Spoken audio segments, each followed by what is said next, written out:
3.5 वर्षाच्या निष्पाप चिमुरडीवर अत्याचार आणि त्यानंतर निर्गुण हत्या। अखेर या संतापजनक प्रकरणात न्यायालयाने ऐतिहासिक निर्णय देत आरोपीला मृत्यूदंडाची शिक्षा सुनावली आहे। पण हा निर्णय देताना न्यायालयाने तब्बल 12 सर्वोच्च न्यायालयाच्या निकालांचा संदर्भ का घेतला, जाणून घेऊया। नमस्कार, मी आहे राजू जाधव आणि तुम्ही पाहत आहात महाराष्ट्र क्राईम वृत्त। पुणे जिल्ह्यातील नसरापूर येथे घडलेल्या या घटनेने संपूर्ण महाराष्ट्र हादरला होता।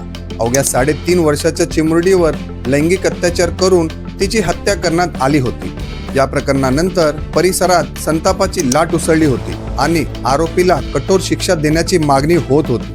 तपासादरम्यान पोलिसांनी 65 वर्षीय भीमराव कांबळे याला अटक केली।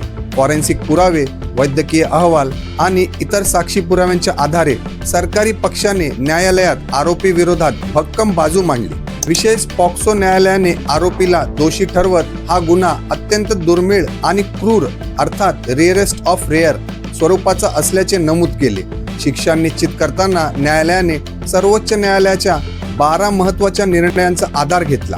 या निर्णयांमध्ये अशा गंभीर गुन्ह्यांमध्ये मृत्यूदंड देण्यासाठी आवश्यक निकष स्पष्ट करण्यात आले आहेत। न्यायालयाने निरीक्षण नोंदवले की निष्पाप बालिकेवरील हा अमानुष गुन्हा समाजाच्या विवेकाला हादरवणारा आहे आणि अशा प्रकरणामध्ये कठोर शिक्षा देणे आवश्यक आहे।